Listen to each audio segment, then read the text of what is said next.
틈 주지 말라. 틈 주지 않도록 깨어 있으라 하는 내용입니다. 우리가 마귀하면 동화 속에 나오는 가상의 인물 정도로 생각을 하는 경향이 있습니다. 그러나 사탄, 마귀는 실존하는 영물입니다. 영이기 때문에 우리 눈에 보이지 않습니다. 우리 눈에 보이지 않기 때문에 의식하지 않고 살아가는 경우가 대부분일 겁니다. 그러다가 삶이 엉망이 되어졌을 때 도대체 왜 이렇게 됐을까라고 돌아보며 한탄을 합니다. 우리는 하나님의 말씀에 사탄 마귀가 우는 사자처럼 삼킬 자를 찾아 돌아다닌다 하는 그 말씀을 기억해야 합니다. 그래서 깨어서 마귀한테 틈을 주지 않도록 살아가야 하겠습니다. 오늘 다루고자 하는 것은 마귀한테 틈 주지 않기 위해서, 깨어있기 위해서 해야 할 세 가지 부분에 대한 이야기를 나누고자 합니다. 첫째는 큰 승리 후에 반드시 깨어 있어야 한다는 겁니다. 큰 승리 후에, 큰 은혜 후에 일이 잘 되어져 갈 때 그때가 공격 포인트입니다. 그때 깨어 있어야 합니다. 오늘 말씀 보시면 입다가 암몬에게 대승을 합니다. 엄청난 어마어마한 승리를 하죠. 그 이후에 일어났던 일에 대해서 오늘 말씀이 얘기해 주고 있습니다. 에브라임 지파가 찾아왔습니다. 왜 찾아왔을까요? 승리한 것에 대한 노고에 대한 치하를 하기 위해서, 혹은 입다의 딸이 죽었지 않습니까? 입다의 잘못된 소원 때문에 그것을 애도하기 위해서? 아닙니다. 트집 잡기에서 왔습니다. 분열을 일으키기 위해서 찾아왔던 것입니다. 1절 보시면 에브라임 사람들이 모여 북쪽으로 가서 입다에게 이르되 내가 암몬 자손과 싸우러 건너갈 때에 어찌하여 우리를 불러 너와 함께 가게 하지 아니하였느냐. 우리가 반드시 뭐라고 얘기합니까? 너와 내 집을 불사르리라. 너와 내 집을 불사르리라. 이거 너무 악한 말이죠.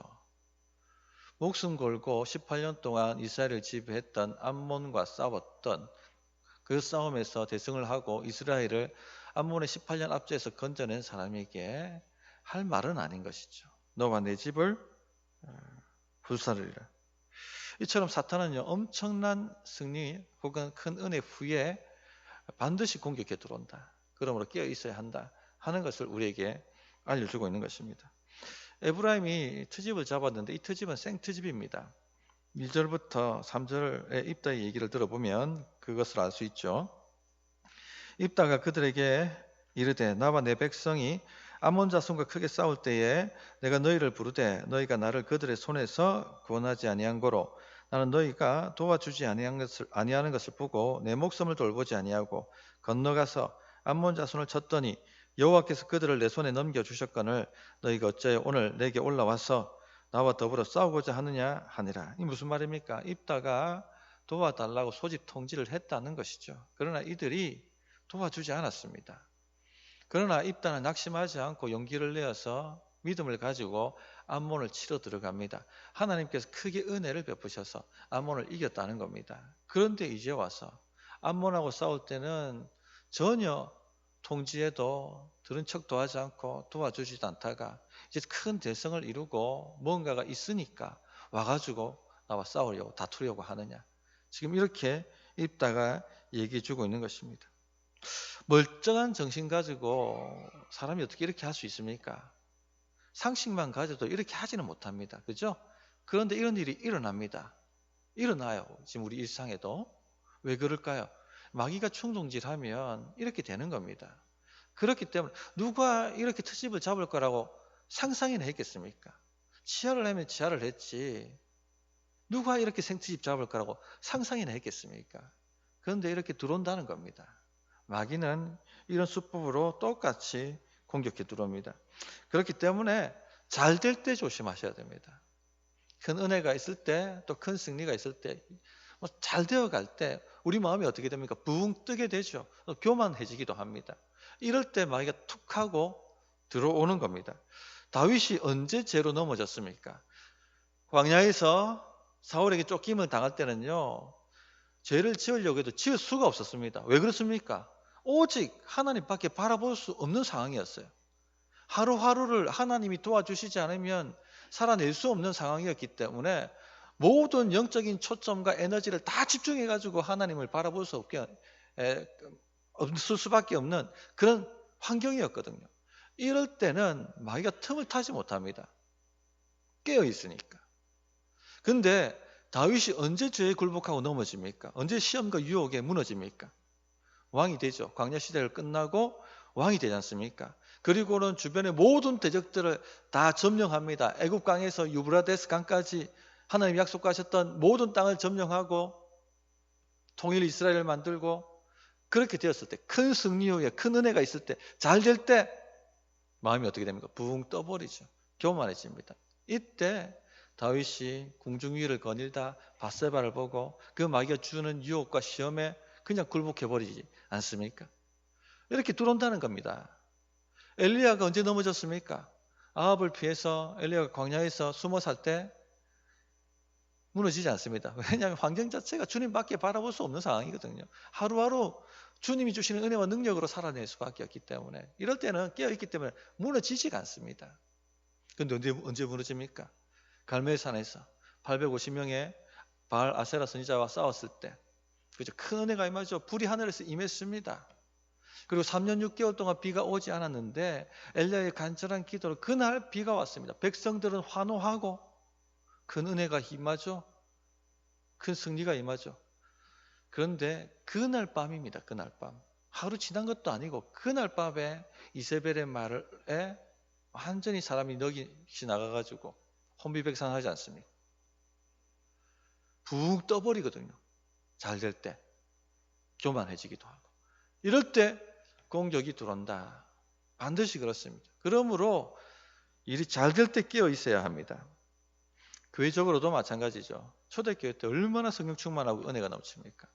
베드로가 성전에서 설교했는데 무려 5천 명이 그날 하루에 회심하고 주님 앞에 돌아왔습니다. 또 부자들이 자기 재산을 다 내어놓고 그것 가지고 가난한 자들에게 나눠주고 서로 물건을 통용하며 가족같이 천국이 여기 임했다라고 말할 만큼 그런 큰 은혜가 임하고 은혜롭게 신앙생활을 할 때였습니다. 그때 바로 또 공격이 들어오죠. 뭐가 들어옵니까? 무슨 일이 일어났습니까? 헬라파 성도 여성도하고 히브리파 여성도하고 사이에 갈등이 생겼습니다. 헬라파 여성도가 구제 명단에 자꾸 빠지는 겁니다. 이것 때문에 초대교회, 그 은혜로운 교회 공동체에 시험이 들었던 겁니다. 공격이 들어왔던 것이죠. 사도들이 속히 직분자를 세워서 그 일을 분담하게 만들므로 해결을 합니다. 은혜롭게 해결을 합니다. 그러나 공격이 들어온다는 겁니다. 깨어있지 않으면 당하는 것이죠. 사도 바울이 이방인 선교를 통해서 수많은 이방인들이 교회로 들어오지 않습니까? 정말 은혜롭지 않습니까? 큰 승리지 않습니까? 그런데 어떤 일이 또 일어났습니까? 이방인 성도들하고 유대인 성도들하고 서로가 또 싸우는 겁니다. 시험이 드는 겁니다. 무엇 때문에 싸웠습니까? 절기를 지켜야 되느냐, 지키지 말아야 되느냐? 고기를 먹을 수 있느냐, 먹을 수 없느냐? 채소만 먹어야 한다. 아니다, 고기 먹을 수 있다. 별 중요하지 않은 문제를 가지고 서로 치고받고 물고 뜯고 하면서 싸웠다는 겁니다. 이처럼 잘 될 때, 은혜가 있을 때, 승리가 올 때 사탄 마귀는 공격해 들어온다는 것이죠. 그러므로 이때 깨어서 있어야 됩니다. 성도님들 어떻습니까? 지금 뭔가 잘 되고 있습니까? 더 깨어 계셔야 됩니다. 가정이 잘 되고 있습니까? 가정이 화목하고 좋습니까? 더 깨어 있으십시오. 목장은 어떻습니까? 목장에 은혜가 있고 산 나눔이 잘 되고 있고 서로 기도하고 응답의 역사가 있고 가족 같은 모임으로 이렇게 성장하고 있습니까? 이때 더 깨어 있어야 됩니다. 전도회가 어떻습니까? 너무 전도회가 아름답게 잘 돌아가고 있습니까? 이때 깨어 계셔야 됩니다. 일터는 어떻습니까? 사업이 잘 되고 있습니까? 뭔가가 탁탁 맞고 형통하고 있습니까? 이때 깨어 있어야 됩니다. 이때 훅 하고 들어온다는 거예요.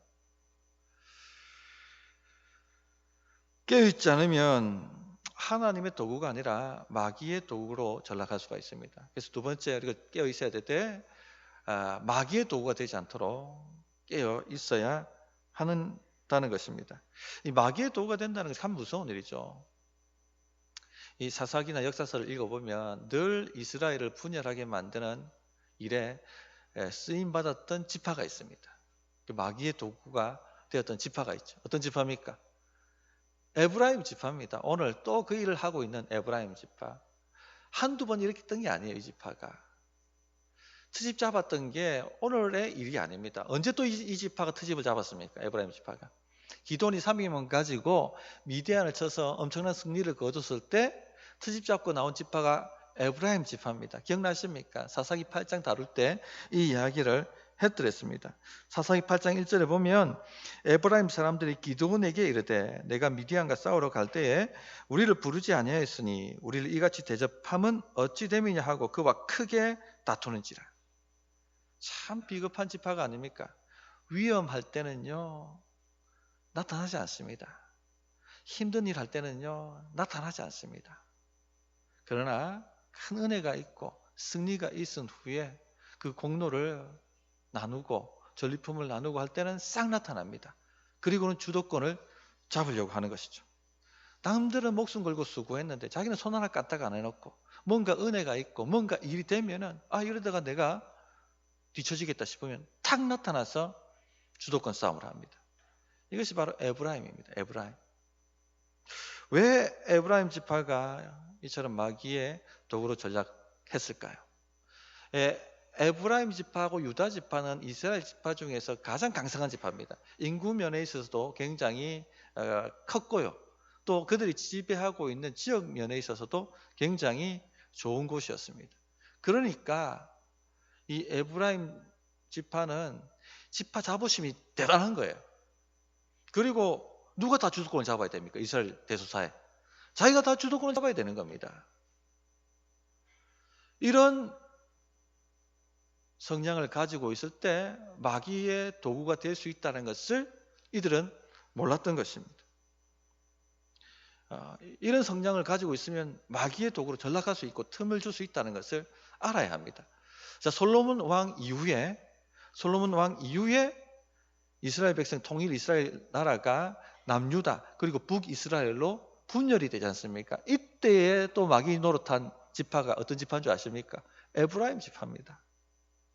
에브라임의 여로보암이 반란을 일으켜서 남유다와 북이스라엘로 갈라지게 되지 않습니까? 멸망할 때까지. 이 한두 번 한 게 아니란 얘기입니다. 이렇게 여러 번 자기가 마귀의 도구로 전락했다는 것을 알았어야 됩니다. 자기 안에 무슨 문제가 있기 때문에 이렇게 되는지를 알았어야 되는데 그렇게 하지 못하고 계속해서 마귀 도구로 쓰임을 받았던 것입니다. 성도님, 우리는 그렇게 살아가서는 안 되겠습니다.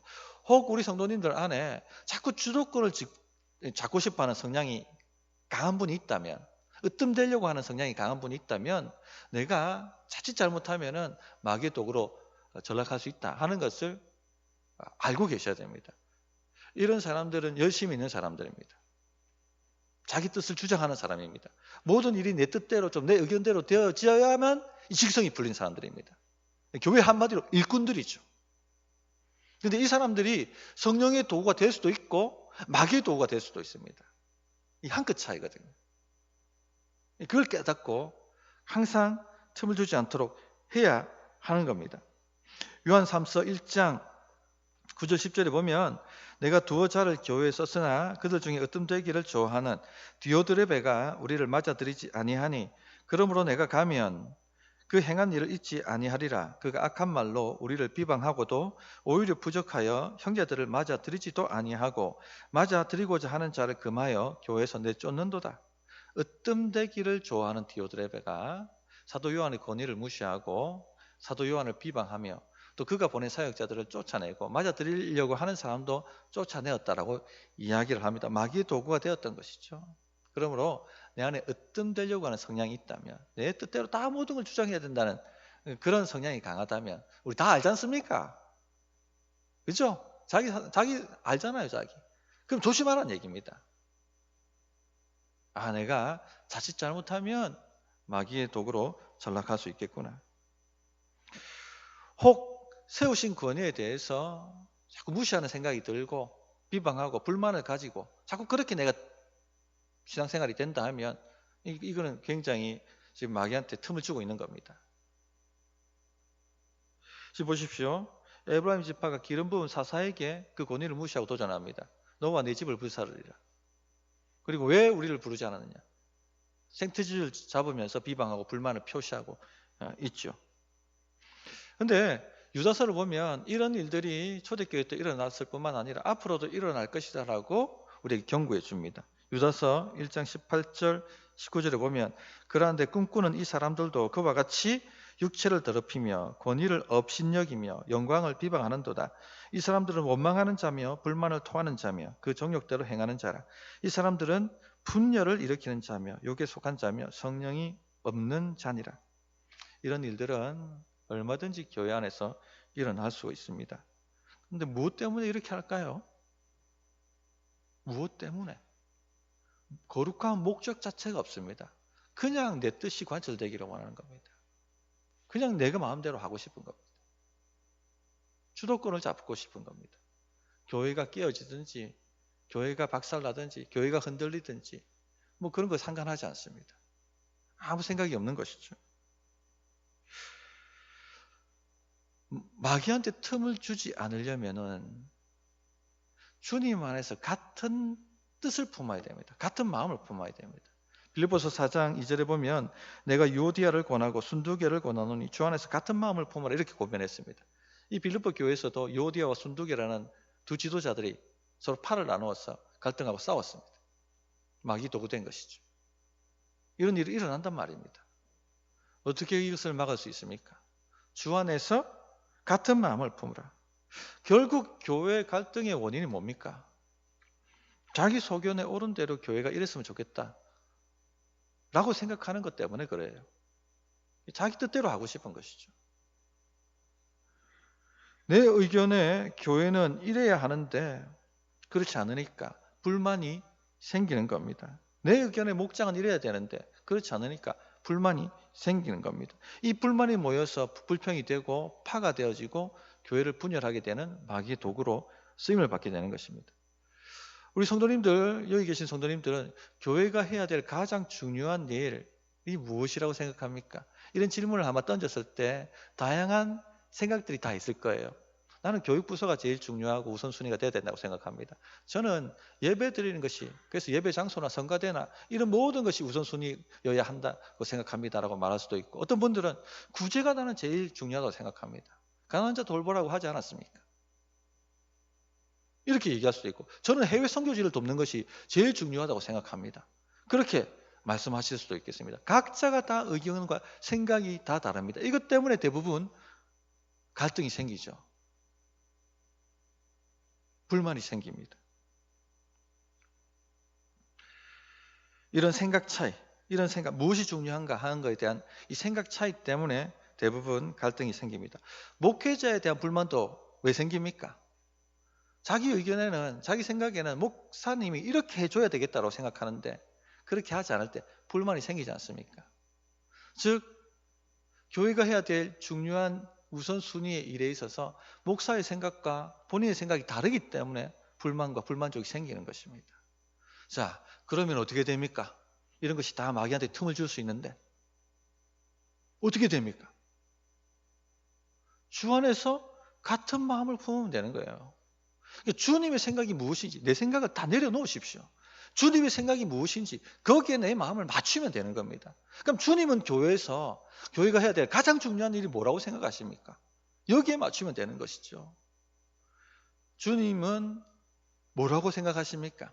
마태복음 28장 18절부터 20절에 그 내용이 나오지 않습니까? 이 말씀을 주님이 승천하시면서 주신 교회가 해야 된다는 마지막 당부의 말씀이었습니다. 그래서 대위 임령이라고 하기도 하죠. 가장 위대한 명령이라고도 하고 지상 명령이라고도 이렇게 얘기합니다. 가장 중요한, 교회가 다른 거 다 못해도 이거는 반드시 모든 교회 에너지, 모든 교회의 예산, 모든 교회 일꾼들 여기에 집중해야 된다 라고 하는 것이 바로 마태복음 28장 18절부터 20절의 대위 임령입니다. 무엇입니까? 그것이 영혼 구원하고 제자 만드는 겁니다. 그래서 내 생각하고 이 지상 명령하고 무슨 관련이 있는가를 따져보시면 답이 나와요. 이거는 뭐 지상 명령하고는 뭐 상관없는 얘기네. 그럼 내리면 됩니다. 그러면 교회 온 마음이 주의 지상명령으로 모아지게 되는 겁니다. 그러면 교회는 성령의 도구가 되어서 강력하게 세워져 가게 되는 겁니다.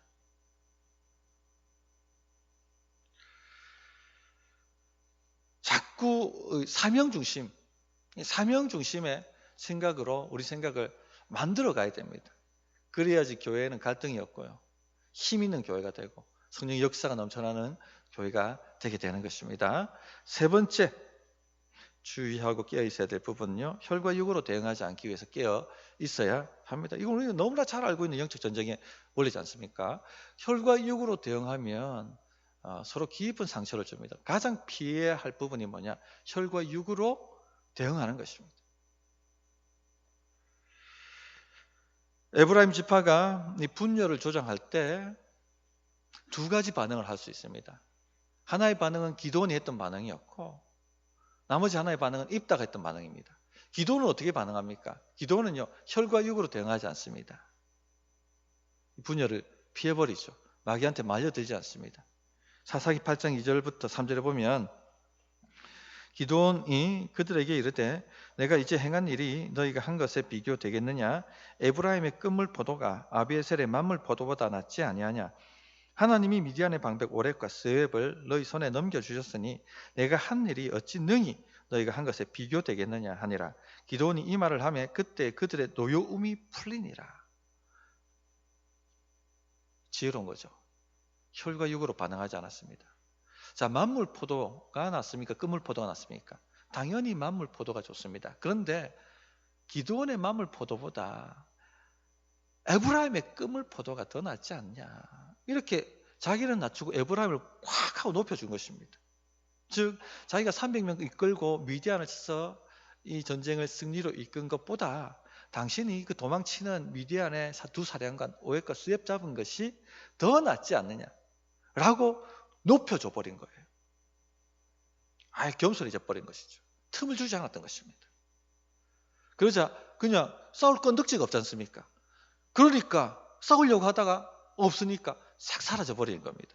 마귀한테 틈을 주지 않았던 것이죠. 자, 근데 입다는 어떻게 반응합니까? 혈과 육으로 반응해 버립니다. 4절, 오늘 말씀 4절을 보십시오. 입다가 길앗 사람을 다 모으고 에브라임과 싸웠으며 길앗 사람들이 에브라임을 쳐서 무찔렀으니 이는 에브라임의 말이 너희 길앗 사람은 본래 에브라임에서 도망한 자로서 에브라임과 므낫세 중에 있다 하였습니다.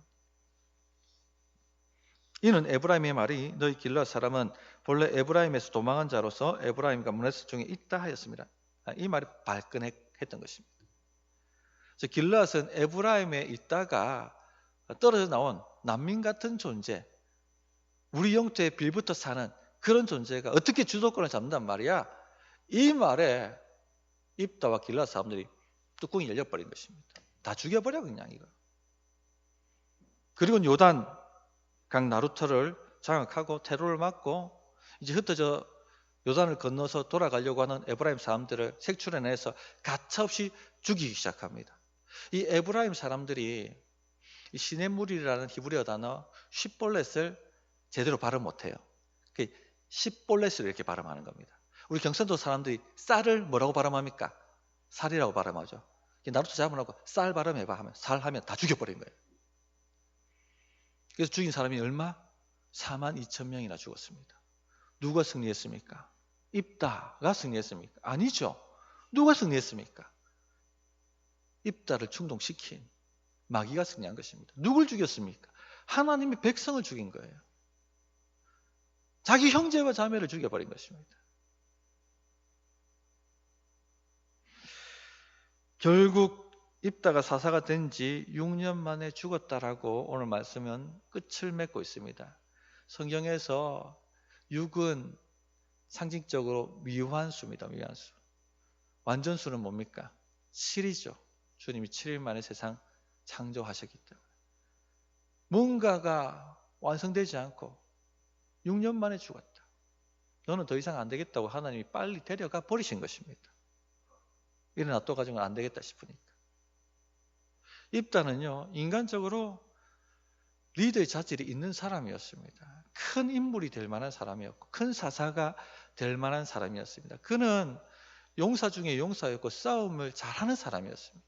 그러나 그가 진짜 싸워야 될 대적, 마귀를 분별하지 못하고 그 마귀를 대적하지는 못했죠. 그래서 무너진 것입니다. 우리는요, 이런 우를 범하지 않아야 되겠습니다. 그러기 위해서는 깨어 있어야 됩니다. 입다가 깨어 있기만 했다면 이런 위기를 오히려 극복하고 더 큰 사사가 될 수 있었을 것입니다. 말씀을 정리하도록 하겠습니다. 마귀한테 틈을 주지 않기를 바랍니다. 마귀는 의준 사자처럼 상피자를 찾습니다. 눈에 보이지 않는 영물이기 때문에 우리가 의식하지 않을 수가 있거든요. 그래서 당합니다. 첫째, 큰 승리, 큰 은혜가 임하고 난 이유를 조심하십시오. 지금 일이 잘 되고 있습니까? 그렇다면 조심하십시오. 더 깨어서 기도해야 됩니다. 무슨 일이 일어나도 놀라지 마세요. 분별력을 잃지 마십시오. 둘째, 마귀의 도구가 되지 않도록 깨어 있어야 됩니다. 내 안에 자꾸 으뜸되려고 하는 성향, 내가 주도권을 쥐려고 하는 성향, 내 뜻대로 뭔가가 회를 만들어 가야 되고 이 공동체를 이끌어 가야 되고 뭐 이런 자꾸 성향이 있으신 분들은 크게 주님 앞에 쓰임 받을 수 있는 성령의 도구가 될 수도 있지만 주의하지 않으면 마귀의 도구가 될 수 있습니다. 어떻게 이걸 방지할 수 있습니까? 주님의 지상 사명하고 내 주장하고 비교해 보십시오. 그 주님의 지상 사명에 도움이 안 되는 건 다 그냥 꺾어버리면 됩니다. 내려놓으면 됩니다. 주님 안에서 마음을 같이 하면 오히려 더 크게 쓰임받는 일꾼이 될 수 있다 하는 것을 명심하시기 바랍니다. 셋째, 혈과 육으로 대응하지 마십시오. 이것만큼 착오로 치닫는 것은 없습니다. 언제든지 혈과 육으로 싸우는 것은 피해야만 합니다. 지혜롭게 승리하는 우리 성도님들 되시기를 바랍니다. 어떻게 우리가 기도해야 될지, 응답해야 될지 1분간 기도하겠습니다.